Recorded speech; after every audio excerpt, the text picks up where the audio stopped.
Hello friends, welcome to my channel. இன்றைக்கி என்ன பார்க்க போகிறோன்னா, அரைக்கீரை பாசிப்பருப்பு போட்ட கடையில் தாங்க பார்க்குறோம். வாங்க பார்க்கலாம். பாருங்கள், பாசிப்பருப்பை ஒரு 50 கிராம் இருக்கும், 50 கிராம் மேலே இருக்கும். அது வேக வச்சு எடுத்துருக்கேன். 4 விசிலில் வேக வச்சு எடுத்துருக்காங்க. இங்கே பாருங்கள், பூ மாதிரி நல்லா வெந்திருக்கு. பாருங்கள், நல்லா வெந்திருக்கு. இதுக்குள்ளே கழுவி வச்ச அரைக்கீரை இதுக்குள்ளே போட்டுக்கலாங்க.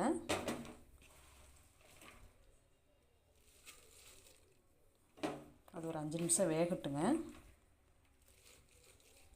வெந்ததுக்கப்புறம் காமிக்கிறேன். பாருங்கள், ஓப்பன்லேயே வச்சு வேக வச்சு எடுத்துக்கலாம். இதில் வந்து மஞ்சளும் கொஞ்சம் பெருங்காயத்தூளும் போட்டு தான் பாசிப்பருப்பு வேக வச்சுருக்கேன். அதுக்கு மேலே அரைக்கீரை போட்டு வெந்துட்டுருக்குது.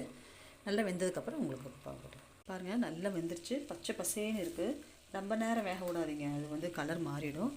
கொஞ்சோண்டு உப்பு போட்டுக்கலாம். தேவையான அப்புறம் போட்டுக்கோங்க. கீரைக்கு ரொம்ப போடக்கூடாது, கறிக்கும். இறக்கிடலாங்க. பாருங்கள், ஸ்டவ்வில் வானொலி வச்சுருக்கேன். கொஞ்சோண்டு நல்லெண்ணெய் ஊற்றிக்கலாம்.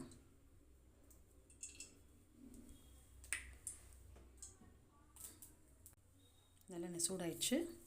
இந்த ஸ்டேஜில் கடுகு உளுந்து, ஒரு ஸ்பூன் சீரகம் மணமாக இருக்குங்க.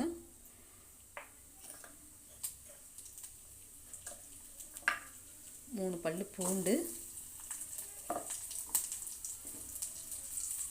சின்ன வெங்காயம் ஒரு 5-6 போட்டிருக்கேன்.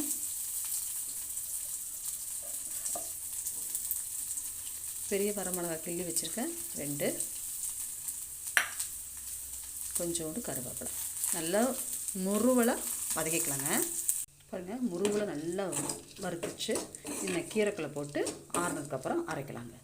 பாருங்கள், கீரைக்குள்ளே போட்டுட்டேன் நான். இது ஆறுனதுக்கப்புறம் மிக்சிலையும் போடலாம், நீங்கள் கடையும் செய்யலாம். ஆனால் மிக்சியில் ஒரு பல்ஸ் மூடு போடுங்க, சுவையாக டேஸ்ட்டாக இருக்கும். ஈவனாக அரைச்சிருக்கும். அதை அரைச்சதுக்கப்புறம் உங்களுக்கு காமிக்கிறேங்க. பாருங்கள், மிக்சியில் 2 பல்ஸ் மூடு அடித்து கொண்டு வந்திருக்கேன். எவ்வளோ பச்சை பசேன்னு இருக்குது பாருங்கள். இதை நீங்கள் செஞ்சு பாருங்கள், டேஸ்ட்டு சூப்பராக இருக்கும். சுடு சாதத்துக்கு பிசைஞ்சு சாப்பிட்லாம். இல்லாட்ட புளிக்குழம்புக்கு ஏதோ சைட் டிஷ்ஷும் வச்சு சாப்பிடலாம். இது சூப்பராக இருக்கும். இந்த டிஷ்ஷை செஞ்சு பாருங்கள். செஞ்சு பார்த்துட்டு உங்கள் கருத்தை என் கமெண்ட்டில் சொல்லுங்கள். இந்த வீடியோ பிடிச்சுன்னா லைக் பண்ணுங்கள், ஷேர் பண்ணுங்கள், மறக்காமல் சப்ஸ்கிரைப் பண்ணுங்கள்.